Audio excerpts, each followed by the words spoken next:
Hello, good people. Welcome to the Safe Happy Life channel with me, Dr. Rose M.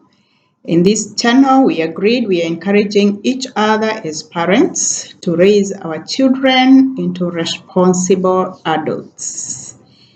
Today, we are finalizing the topic we started yesterday, and today we decided that we are closing the gap that 100 miles away from our teenage child, our teenage son, our teenage daughter, our young adult son, young adult daughter. We are closing the gap so that we minimize this 100 miles distance. So, hi, Mom. Hi, Dad. How are you today? We want to hug and kiss our children some more. I feel strongly that it is not right that we should be hugging other people out there. Like Christmas is a few days away. When we visit homes and we are in family parties, we shall be busy hugging cousin this, hugging uncle this, hugging Fred XYZ, but we have not hugged our son for the whole year. We have not hugged our daughter for the whole year. Our own flesh and blood are missing that hug from us. Of course, those of us who are working, lucky to be working, they know we are going to close for the festivity season.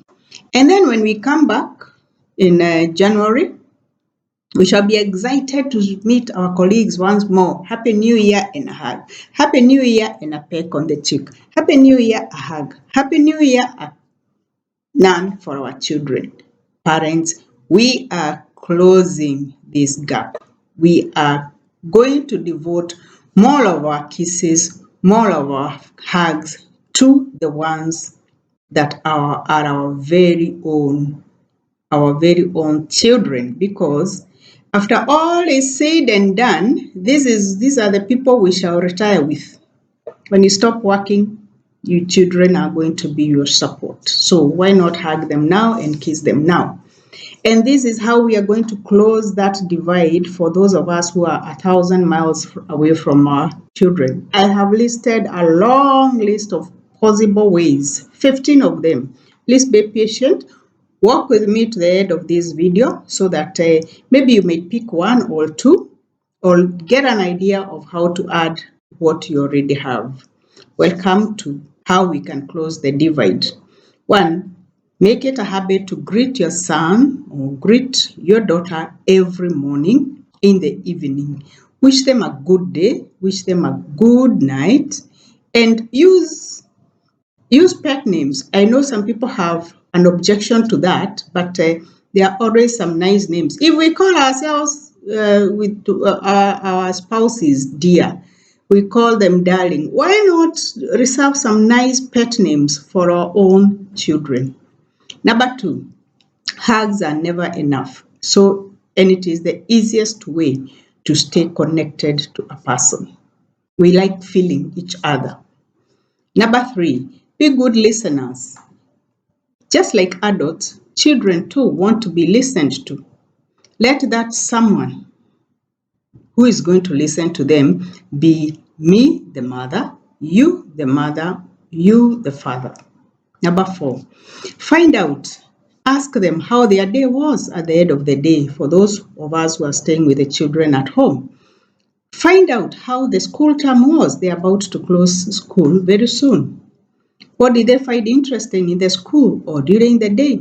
This provides a psychotherapeutic moment for them to offload what may have transpired during the day. And it lessens their stress because they free the mind of what was happening during the day.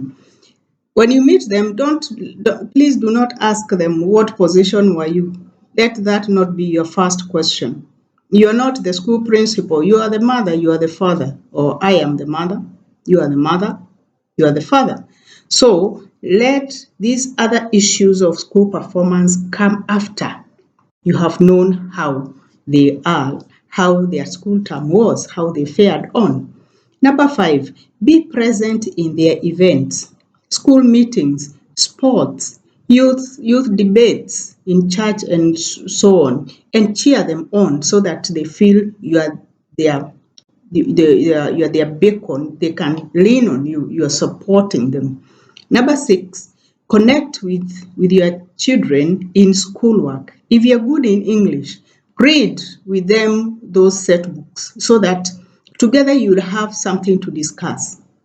If you're good in maths and or other subjects, get involved so that the child feels connected, not just as in other works, but also in the core work, which is schoolwork. Thankfully, the competence-based curriculum gives us no chance. Parents, we are in it, which is we are a cog in this wheel called curriculum-based, competence-based curriculum. I know we don't like it right now because we feel a lot of the work should be done by the teacher and the child, and our work is to provide money and resources. But down the line, 10, 20 years to come, we shall appreciate this curriculum-based, competency-based curriculum. Number 7, do chores together, like house chores. Number 8, try something new with your child, like taste of good food, visiting a new hotel. Try something new that is exciting so that you have an opportunity to both share your experience on what is new. Number 9, allow your child space to teach you something new. And on this point, some of us who I call immigrants in the technology world, we got no choice because when we get a new mobile phone, we want our child to navigate it for us, and we want to learn. You want them to teach us what is in the new phone or a computer, and when we do this, we make them feel special. And when they teach us how to navigate in a new phone, tell them thank you for those small things, including how to save the message, how to retrieve a document from the phone, etc., etc. Tell them thank you and praise them for those little accomplishments. Number 10, do charity work together, volunteering, donating to a children's home, be with them so that they also learn that it is not just money that they can give, but they can also give time, they can also give what they have outgrown to other people who may be in need. Number 11, stop comparing them with others, whether they are siblings or friends, cousins, because each one of our children is uniquely talented and uniquely able to cope with the duties that they have in life. Number 12, allow your teen child, your teen son, your teen daughter freedom as you open conversations on peer pressure. Refer to our peer pressure videos. We did 2 of them. Open conversation on drugs. At some later date, this channel will comprehensively cover drugs. Open conversations on dating and teen sex. That this will only happen if you allow your child freedom to express, freedom to feel they belong, and freedom to talk to us as parents. Number 13, keep your cool.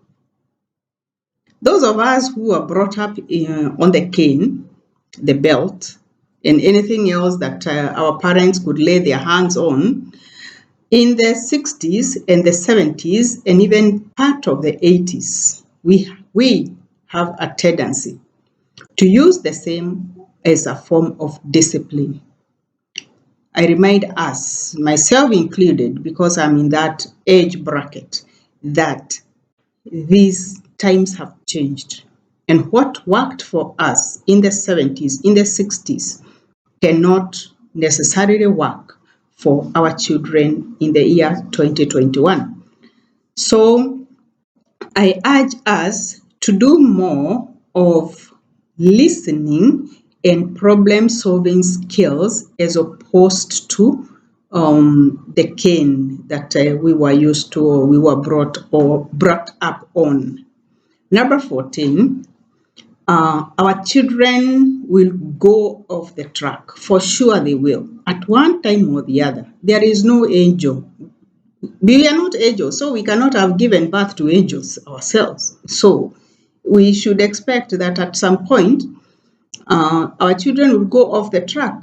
Our role is to bring them back, no matter the cost.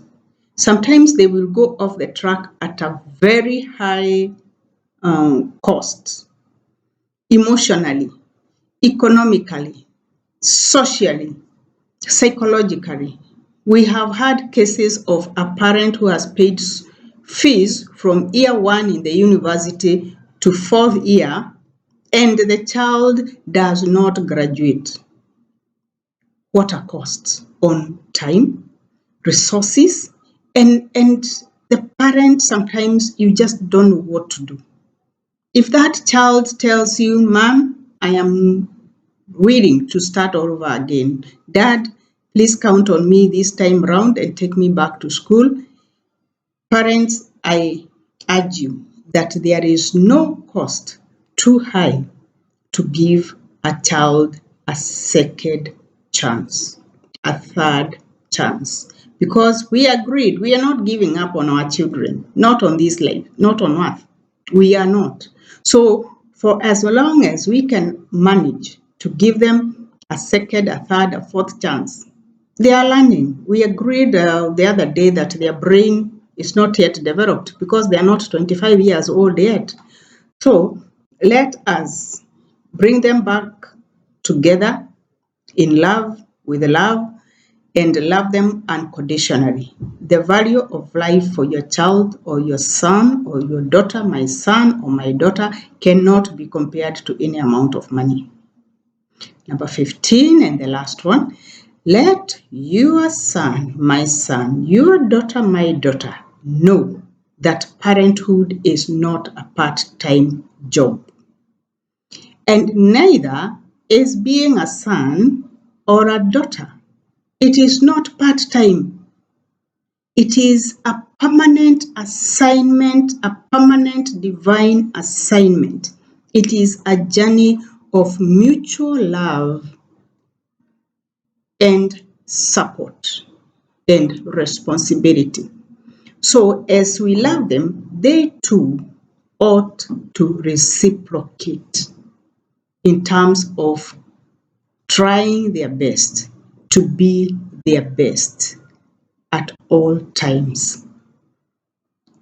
Thank you very much. Have you subscribed? Please, if you have, thank you very much for your support. If you have not, kindly consider doing that so that you do not miss on some of these gems that we are sharing on this Save Happy Life channel.